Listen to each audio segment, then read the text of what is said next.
The crystal spires of New Velara sparkled like diamonds against the purple sky. For 3,000 years, the Villani had built their cities this way, growing them from the ground up using their natural ability to shape crystal formations. Each tower sang with a gentle hum, creating music that filled the air with peaceful melodies. Elder Zephyr stood on the highest platform, her translucent blue skin catching the light of their twin suns. Her people had never known war.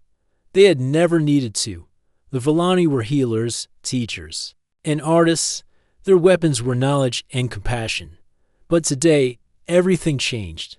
The sky above New Velara suddenly turned red as massive ships appeared through the clouds. These vessels were nothing like the elegant craft the Villani used for travel. They were dark, angular, and covered in weapons that glow with threatening energy. Crover Empire vessels, whispered Zephyr's aide, his voice shaking. They have come. The Crover had been spreading across the galaxy for decades, conquering peaceful worlds and enslaving their populations. They were a warrior race, born on a harsh world where only the strongest survived. Their ships were built for one purpose: destruction. The first blast hit the western district of the city. Crystal towers that had stood for centuries crumbled. Like glass, their beautiful songs turning into screams of breaking stone. The Villani people ran in panic, but they had nowhere to go. Their world had no military, no defenses, no weapons of war. Send the evacuation signal to all colonies, Zephyr ordered. Tell them to gather the children and escape to the outer rim. Maybe some will survive. Across the Villani territories, the same scene played out. The Crover Empire had planned this. Attack well. They struck 12 worlds at once, overwhelming any chance of organized resistance. The Villani emergency channels filled with desperate calls for help. New Velara is burning. They destroyed our transport ships. The children. Someone help the children. Elder Zephyr watched as her beautiful city fell. The Crover ships moved slowly, almost lazily, taking their time to destroy everything. They seemed to enjoy the terror they caused. Elder, said her aide, we have one chance. The great transmitter in the deep chambers. It has enough power to send a message across the entire galaxy. Zephyr nodded. If they were going to die, at least they could warn others. Maybe the Galactic Council would finally act. Maybe someone, somewhere, would care enough to help. The journey to the deep chambers was dangerous. Crover soldiers had landed in the city, hunting for survivors. These warriors were tall and covered in thick armor, their faces hidden behind masks that made them look like demons. They carried weapons that could melt through solid stone. Zephyra and her aide moved carefully through the ruins of their city. They could hear the Crover soldiers laughing as they destroyed ancient art and libraries. To the Villani, these treasures were priceless. To the Crover, they were just more things to break. The great transmitter was buried deep beneath the city, in chambers that had been built by the first Villani settlers. The massive crystal array could send messages across impossible distances, but it required enormous amounts of energy. Once activated, it would drain the power from the entire city. What should we say? Asked the aide as they reached the control room. Zephyr looked at the transmitter, then at the screen showing the destruction above. We tell them the truth. We tell them we are dying, and we ask for help. Her fingers moved across the crystal controls, and the great transmitter began to hum with power. The message would be sent in the common galactic language, broadcast on all emergency frequencies. This is Elder Zephyra of the Villani Coalition. She spoke into the transmitter. We are under attack by the Crover Empire. Our worlds are burning. Our people are dying. We have no weapons, no defenses. We are a peaceful people who have never harmed anyone. If there is anyone out there who can help us, please, our children are dying. Please help us. The message went out across the galaxy, traveling at the speed of light toward distant stars. But Zephyr knew it might already be too late. The Galactic Council received the message first. Representatives from dozens of species gathered in their great hall to discuss the situation.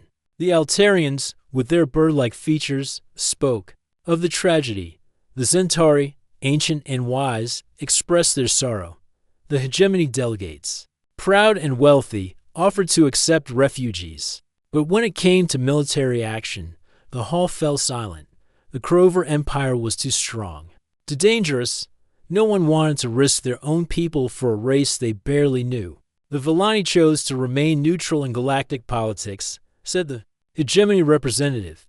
They cannot expect us to fight their battles now. The Crover fleet is too large, added the Zentari elder. Any attack would result in massive casualties. The debate continued for hours while the Villani worlds burned. But the message had traveled farther than the Galactic Council worlds. It had reached the edge of the galaxy, to a small yellow star with a single inhabited planet. A world that most galactic databases listed as Planet 3, Sol System, Deathworld classification, primitive species. Captain Sarah Chen was having coffee in the communications room of the exploration vessel Defiance. When the message came through, her ship was one of Earth's first long-range exploration vessels, designed to make contact with alien civilizations and establish trade routes. Captain, called Lieutenant Martinez from the communications station. We're receiving a distress signal. It's from aliens. Sarah put down her coffee and walked over to the station. The message was clear. Despite the strange accent of the speaker, a peaceful people were being attacked by something called the Crover Empire. Where's it coming from? She asked. About 40 light years from here. The signal is strong, but it's getting weaker. I think they're losing power. Sarah studied the star charts. 40 light years was a long journey, even with their new faster-than-light drive. By the time they arrived, it might be too late, Captain, said Martinez. The database shows the Crover Empire as a hostile force.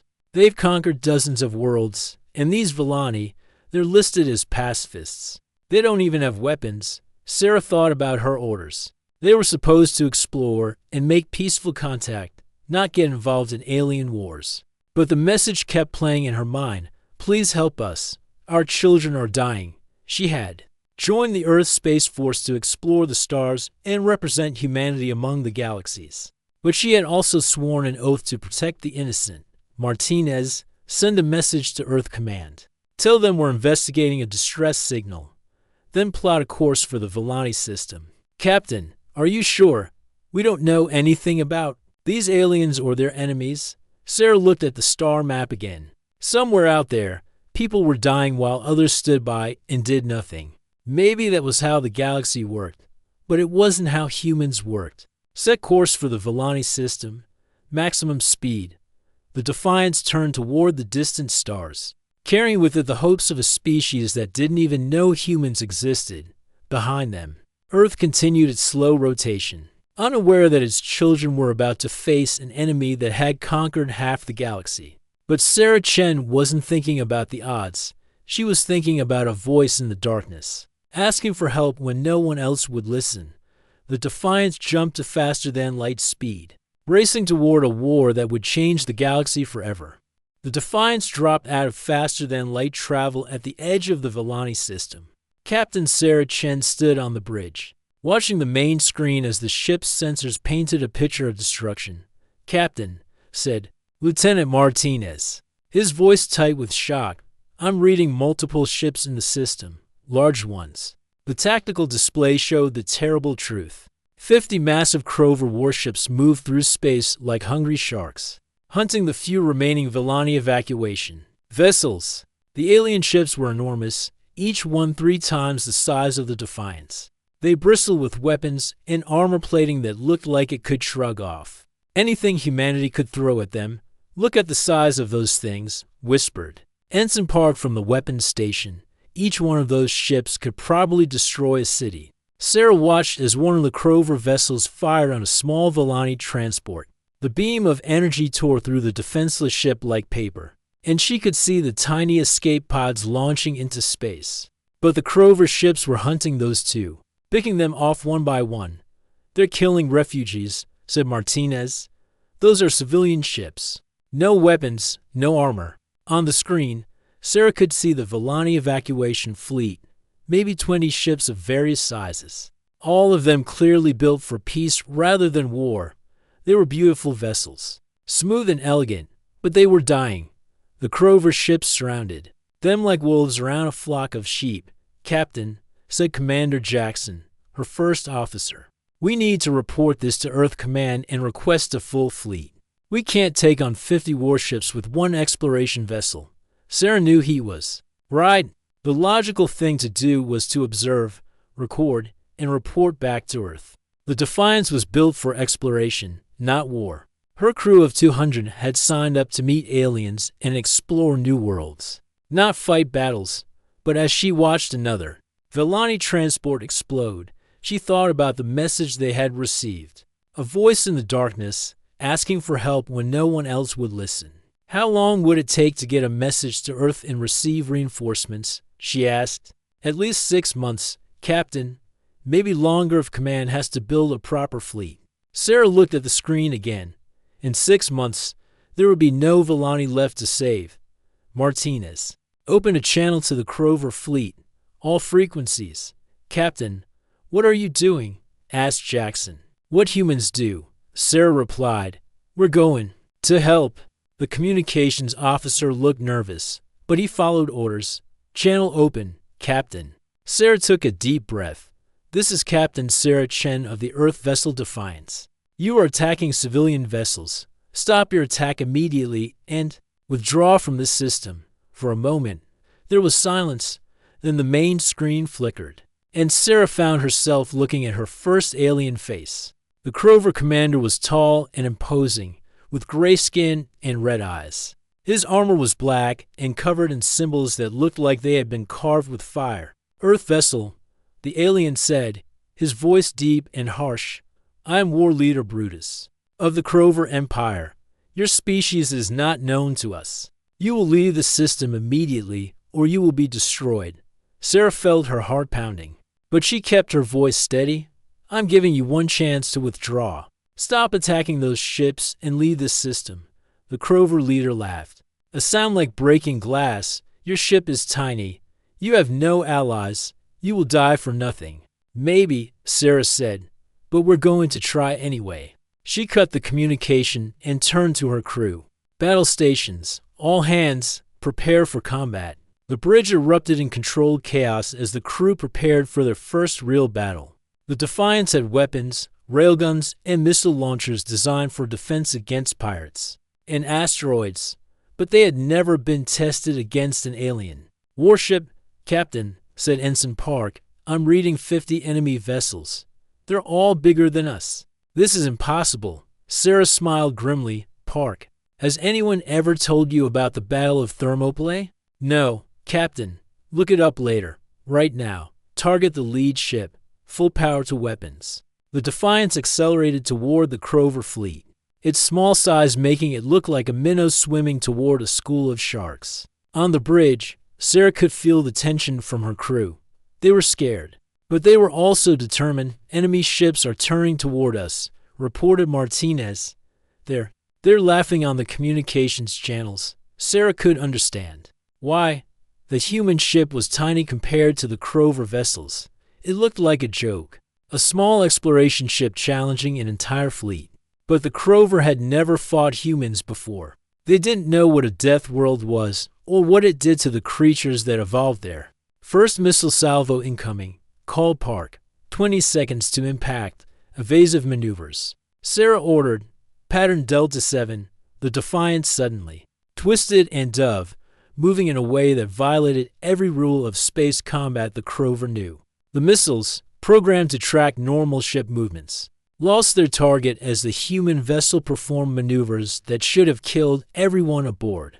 But humans had evolved in a world where gravity tried to crush them, where weather could kill them, where predators hunted them. The crew of the Defiance had trained in Earth's gravity wells and asteroid fields. What would kill? Most aliens just made them feel at home. "Impossible," said War Leader Brutus as he watched the human ship dance between his missiles. "No ship can move like that. Target their weapon systems," Sarah ordered. "Fire when ready." The Defiance opened up with everything it had. The railguns fired solid metal slugs at incredible speed, while the missile launchers sent smart warheads toward the enemy.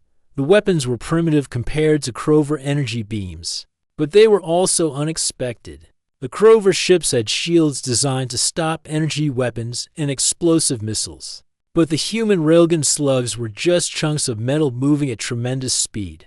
The shields had nothing to stop them. Direct hit on the lead ship, reported. Park, their forward weapons are down. The Crover fleet began to react, but they were confused.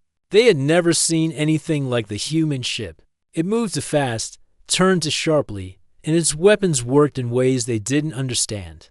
They're trying to surround us, said Martinez. Sarah nodded. The Crover were learning. But so was she. Take us through the asteroid field. Full speed. Captain, that's suicide, said Jackson. Those asteroids are moving too fast and too close together. Not for us, Sarah replied. We trained in the Saturn rings, remember? The Defiance dove toward a cluster of spinning rocks and metal debris. The Crover ships followed. But they were too large and too slow. The human vessel slipped between asteroids like a fish through coral, using the rocky cover to launch surprise attacks. This is impossible, muttered War Leader Brutus as he watched 3 of his ships collide with asteroids, while trying to follow the human vessel. How can they fly through that? On the bridge of the Defiance, the crew worked with practiced efficiency. They had trained for this kind of flying in the dangerous asteroid fields around Earth. What looked like certain death to the Crover was just another day at the office for humans. Multiple hits on enemy vessels, reported Park. We've disabled 6 ships so far.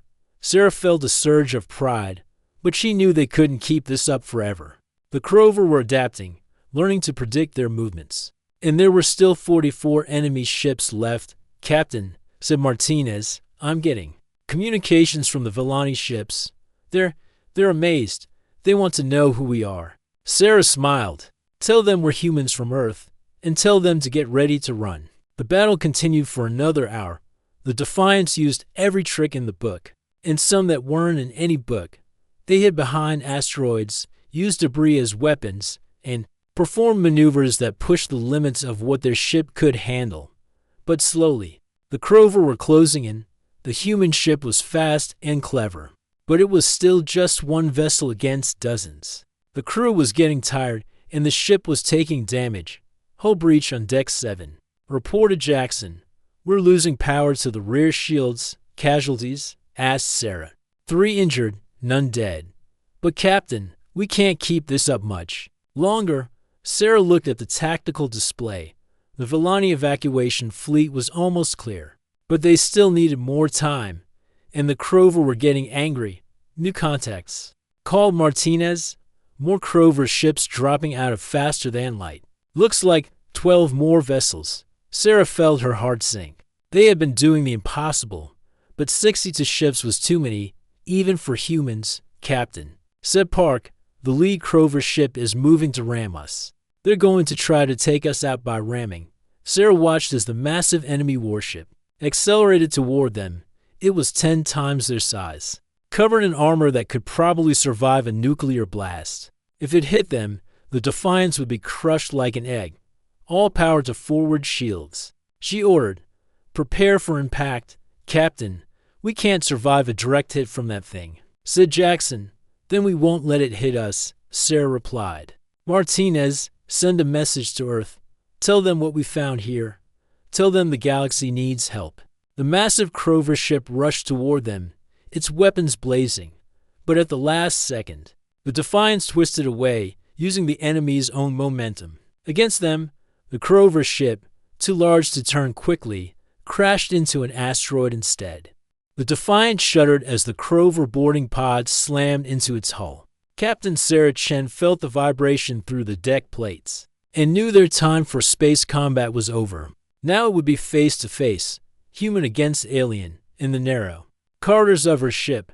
Hull breaches on decks 4, 6, and 8, reported Commander Jackson.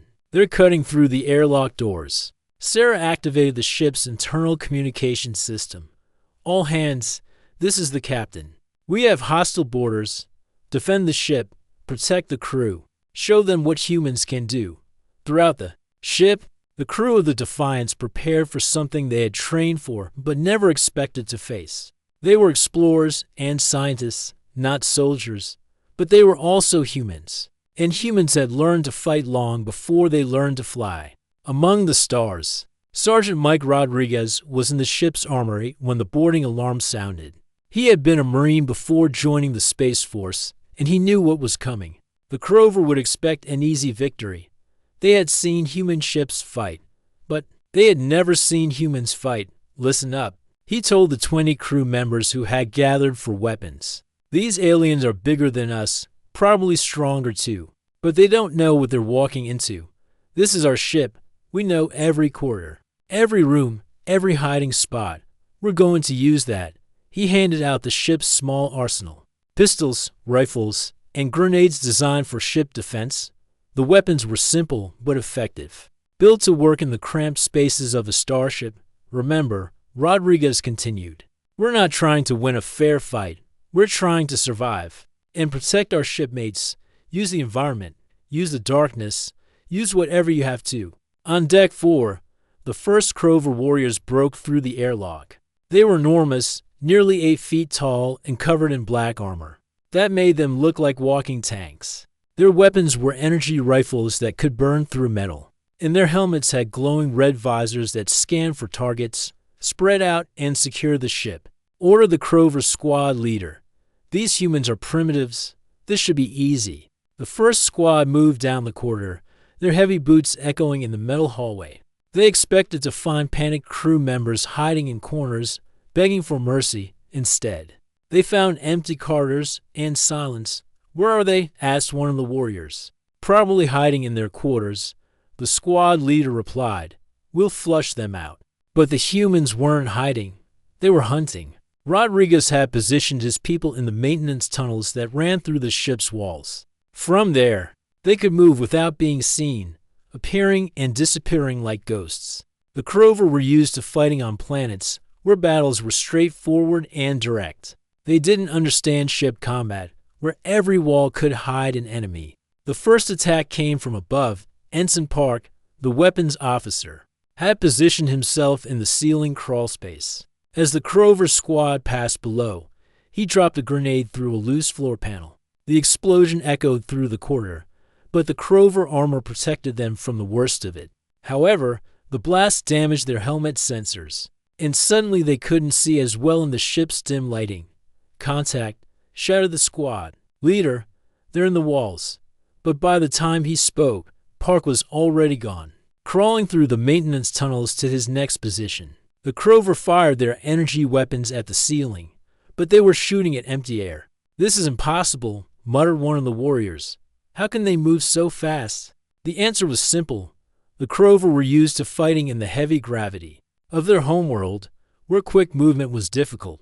But humans had evolved in a world where fast reflexes meant survival. In the lighter gravity of the ship, they could move like dancers. Lieutenant Martinez led another team on Deck 6.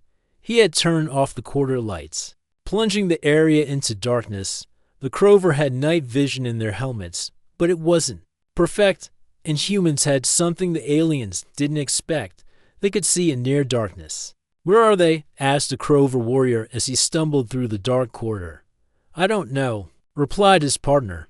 The thermal scanners aren't working properly. Too much metal in the walls. Behind them, Martinez and his team moved silently. They had removed their boots and were walking in their socks, making no sound on the metal floors. The Crover were making enough noise for an entire army, but the humans moved like shadows. Martinez raised his hand, and his team stopped in the darkness ahead. They could see the glow of Crover helmet lights. The aliens were bunched together, scared and confused by the strange environment. Now, Martinez whispered, the humans attacked from 3 directions at once. They didn't try to fight the Crover face to face. That would have been suicide. Instead, they used hit-and-run tactics, striking fast and then disappearing back into the darkness. One of the Crover warriors spun around, trying to find his attackers. They're like ghosts. How can they move so quietly? Stay together, ordered the squad leader. They can't hide forever. But the humans weren't trying to hide forever. They were slowly wearing down the enemy, making them afraid and uncertain. Every shadow could hide a human. Every sound could be an attack. On Deck 8, the situation was different. The Crover had managed to corner a group of civilian crew members in the cafeteria. These weren't trained fighters. They were cooks, engineers, and medical staff. But they were also humans, and humans protected their own. Dr. Sarah Kim, the ship's chief medical officer, had never fired a weapon in anger. But as she watched the Crover warriors advance on the scared civilians, she felt something ancient and powerful rise up inside her. Her ancestors had fought wolves and bears with nothing but spears and courage. She could handle some alien bullies. "Stay behind me," she told the other crew members. Then she stepped forward to face the Crover warriors. "You will surrender," the alien squad leader announced. "You cannot fight us." Dr. Kim looked at the 8-foot-tall armored warrior and smiled. "You're right. I can't fight you, but I don't have to." She pressed a button on her medical scanner, and suddenly the room filled with a high-pitched sound that made the Crover clutch their helmets. In pain. The scanner was designed to detect alien biology, but it could also produce frequencies that disrupted their hearing. While the aliens were distracted, the helpless civilians struck back. The chef threw boiling water from the kitchen. The engineer used his tools to jam the aliens' weapons. The maintenance crew used their knowledge of the ship's systems to turn off the artificial gravity. In that section, suddenly, the Crover warriors found themselves floating helplessly in zero gravity while the humans, who had trained for this, moved around them like sharks around drowning prey. "This is impossible," said the squad leader as a 60-year-old cook hit him with a frying pan. "They're supposed to be primitives." Throughout the ship, the same scene played out. The Crover had expected to fight a traditional battle against a weaker enemy. Instead, they found themselves in a nightmare where the environment itself seemed to be fighting them. Rodriguez's team had turned the ship's carters into a maze of traps and ambushes. They used the ship's own systems against the invaders, closing blast doors to separate enemy squads, turning off life support in empty sections, and using the intercom system to create confusion. "Status report," Rodriguez called over his radio. "Deck for secure," reported Park. "Enemy retreating to the airlocks. Deck 6 clear," added Martinez. "They're running scared." "Deck 8 needs help," said Dr. Kim. "We have wounded, but the aliens are retreating." Rodriguez smiled. The Crover had made a mistake. They had expected to fight humans the way they fought other aliens, with superior technology and brute force. But humans didn't fight fair. They fought smart. "All teams, converge on the main airlocks," Rodriguez ordered. "Let's show these aliens the door." The remaining Crover warriors gathered at their boarding pods, trying to escape back to their ships, but they found the humans waiting for them. The crew of the Defiance had turned the airlock areas into killing zones. Using every advantage they could think of, "Retreat, retreat," shouted the Crover commander. "These humans are not what they seem." As the alien warriors fled back to their ships, war leader Brutus watched from his command center in growing horror. He had sent over 100 elite warriors to capture one small human vessel. Less than half had returned, and those who made it back were terrified and confused. Report. He ordered his squad leaders. "They're not primitives," said one warrior, his voice shaking. "They move like hunters. They know their ship better than we know our own bodies. They turn everything into a weapon, the darkness, the carters, even the gravity. They fought without honor," added another. "They didn't meet us in fair combat. They hid and struck from shadows." Brutus felt a chill run down his spine. In all his years of conquest, he had never encountered anything like this. The humans had turned their own ship into a weapon, and they had fought with a cunning that was both terrifying and impressive. "Sir," said his communications officer, "we're receiving a transmission from the human ship. On the screen, Captain." Sarah Chen appeared. She looked tired but determined, and behind her, Brutus could see her crew working to repair their ship. They had fought off his boarding parties and were all ready. The message from war leader Brutus traveled across the galaxy at the speed of light, reaching the Crover Empire's capital world of Grimhold 3 weeks later. Emperor Vorthik read the report in his throne room, surrounded by his generals and advisors. "A single ship defeated our entire fleet?" he asked, his voice filled with disbelief. Not defeated, my emperor, said General Crexus, carefully choosing his words. But they caused significant damage and escaped. The humans fought in ways we have never seen before. Emperor Vorthok was old, even by Crover standards. He had conquered dozens of worlds and enslaved hundreds of species. Nothing had ever surprised him. Until now, show me this world called Earth, he commanded. The holographic display lit up, showing a small blue and green planet orbiting a yellow star. It looked peaceful, almost beautiful. But the data scrolling beside it told a different story. Classification: Death World, read the computer. Gravity: 1.2 times galactic standard. Weather: extreme variations. Predators: numerous and dangerous. Species evolution: survival-based. What does Death World mean? Asked the Emperor. His science advisor, a thin Crover named Dr. Zeltok, stepped forward nervously. My Emperor, a death world is a planet where life must constantly fight to survive. The gravity is heavy, the weather is harsh, and dangerous creatures live everywhere. Most civilized species avoid such worlds, and the humans evolved there. Yes, my Emperor. For millions of years, they had to be fast, strong, and clever just to stay alive. They are natural hunters and fighters. Emperor Vorthok studied the data. Earth had oceans that could swallow continents, weather that could destroy cities, and creatures that could tear apart anything in their path, any species. That survived there would be tough beyond imagination. How many humans are there? He asked.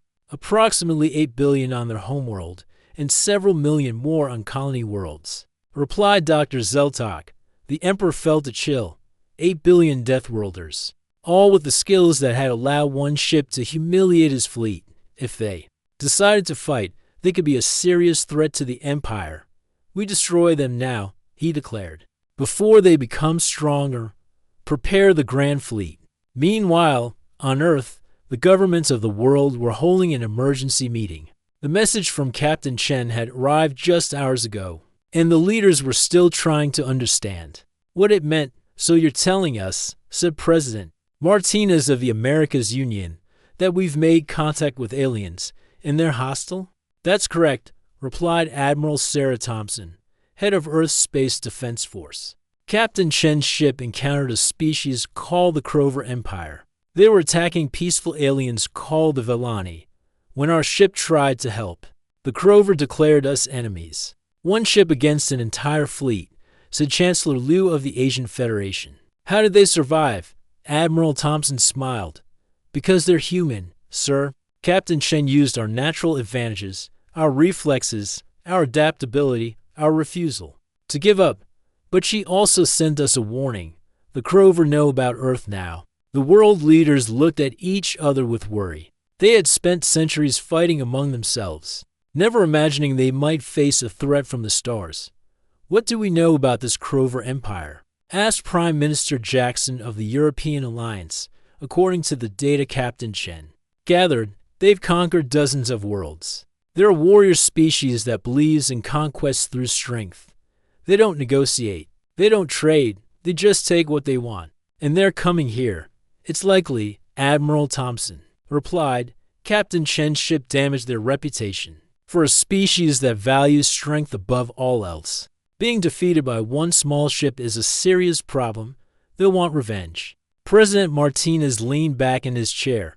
How long do we have? And known, it could be months, it could be years. But we need to prepare for the worst, for the first time in human history. The nations of Earth began to work together against a common threat. Factories that had made cars began making spaceship parts. Scientists who had studied medicine began studying alien technology. Soldiers who had trained for Earth battles began preparing for war. Among the stars, in secret facilities around the world, Earth's best minds worked to upgrade human technology. They studied the data from Captain Chen's encounter, learning everything they could about Crover weapons and tactics.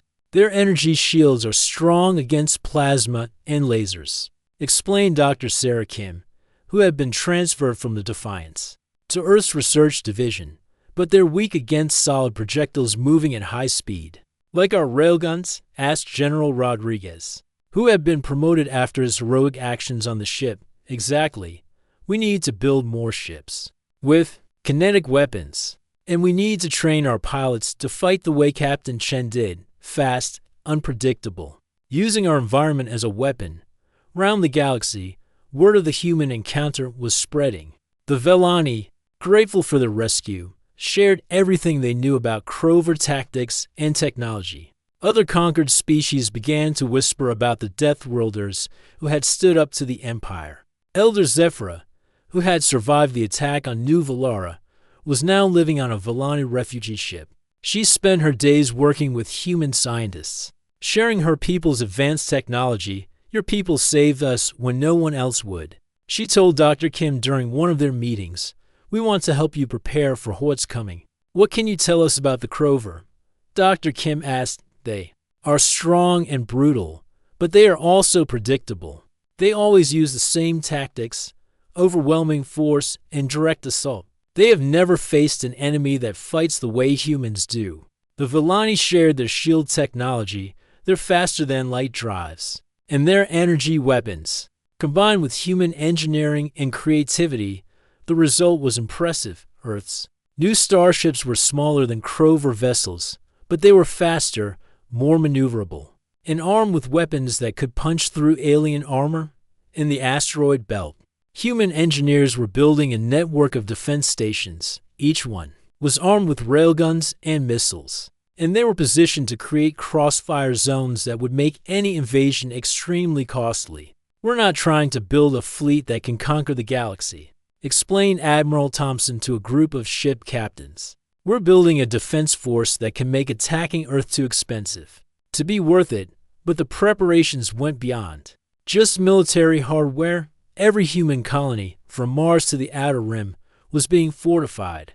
Children learned to use emergency shelters, and adults trained with weapons. Earth was becoming a fortress world, ready to defend itself against any threat.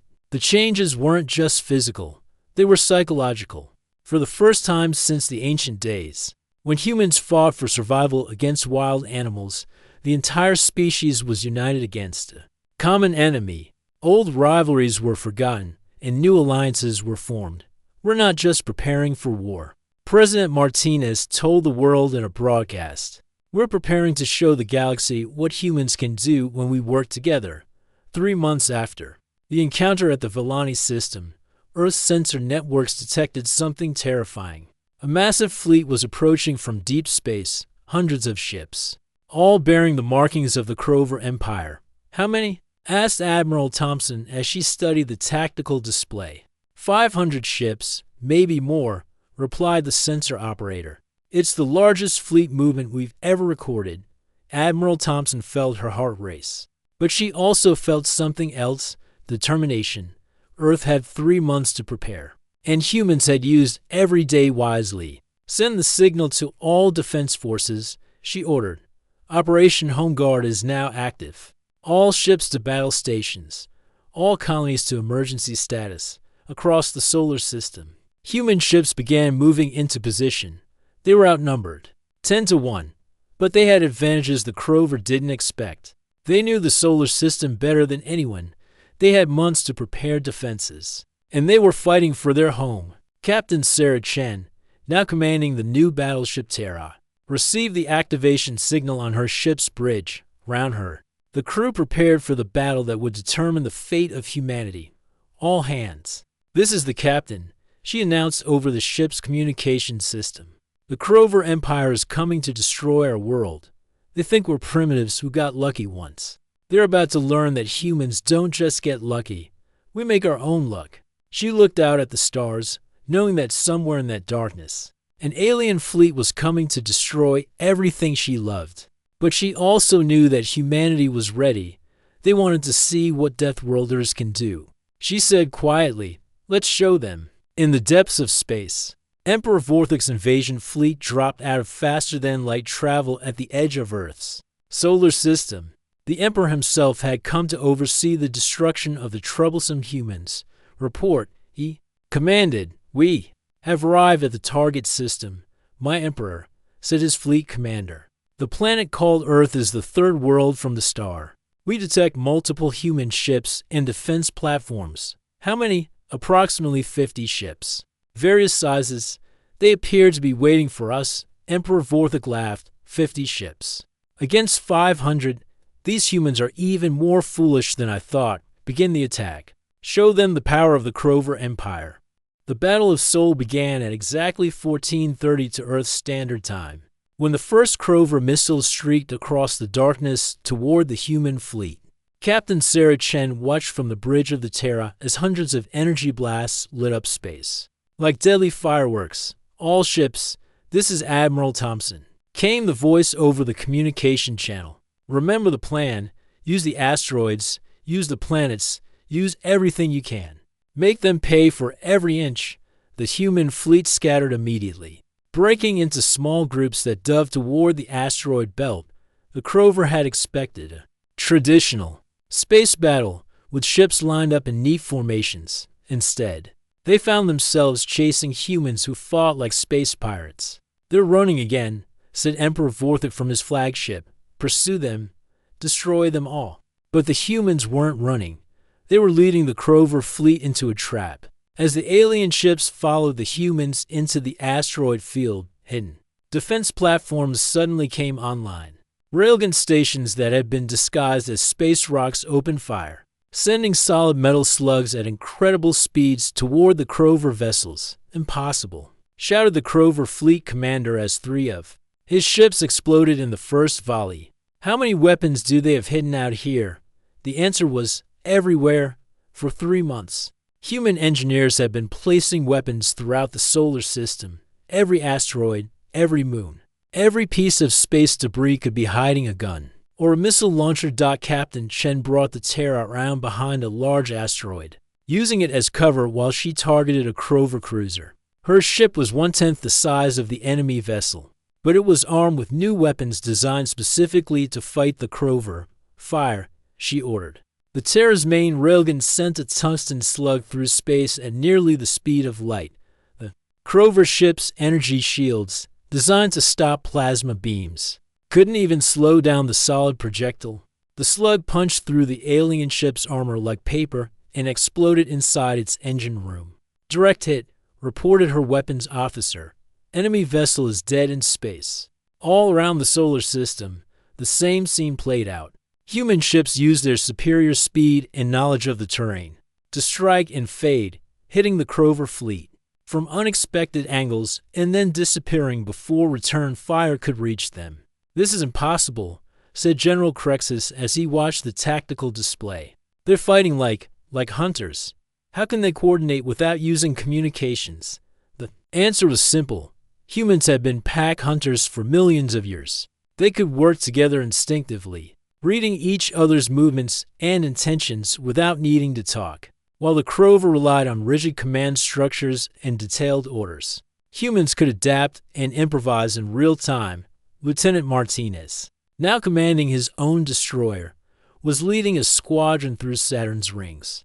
The beautiful ice particles that surrounded the planet provided perfect cover for hit-and-run attacks. Target the command ship, he told his weapons officer.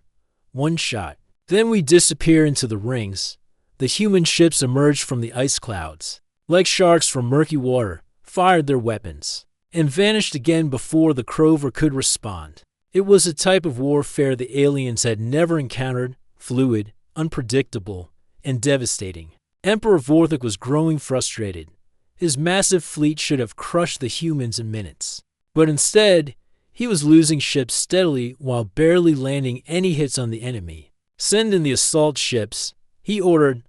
Board their vessels, end this. Crover boarding pods launched toward the human ships. But the humans had learned from their first encounter. When the aliens tried to dock with the Terra, they found the airlocks filled with explosive charges. The pods were destroyed before their warriors could even get aboard. Other human ships used their superior maneuverability to ram the boarding pods, crushing them against asteroids or simply outrunning them. Entirely, sir, said Dr. Kim from the Earth Defense Center. We're detecting massive energy buildup from the Emperor's flagship. I think they're preparing some kind of super weapon. Admiral Thompson nodded grimly. She had expected this. When conventional Attacks failed. Desperate enemies often resorted to planet-killing weapons. All ships. Priority target is the Emperor's flagship. We need to stop whatever they're planning. But the Crover flagship was enormous and heavily defended. It would take everything humanity had to penetrate its defenses. This is Captain Chen. Sarah announced over the communication channel. I'm going to ram the flagship. All other ships. Concentrate your fire on their engines while I keep them busy. Sarah, no, said Admiral Thompson. That's suicide. Maybe, Sarah replied. But it's also human. The Terra accelerated toward the massive Crover flagship, dodging energy beams and missile salvos. Other human ships followed, creating a corridor of covering fire that allowed Sarah's ship to get close. Emperor Vorthik watched in amazement as the tiny human ship approached his massive vessel. What are they doing? Do they think one ship can hurt us? But as the Terra drew closer, something unexpected happened.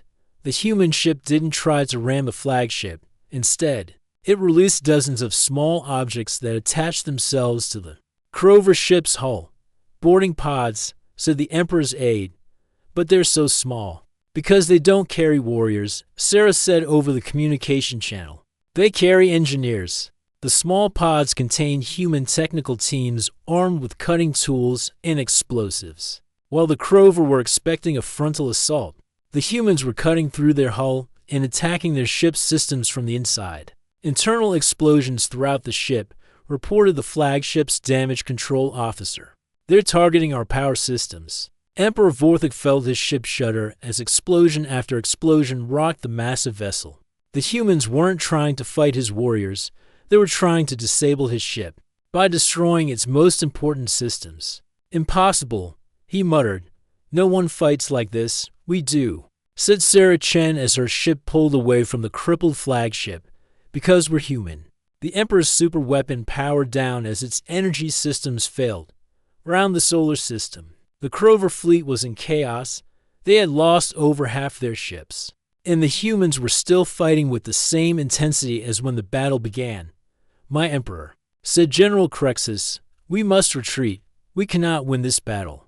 Emperor Vorthik looked at the tactical display showing his fleet in ruins. For the first time in his long life, he was facing defeat.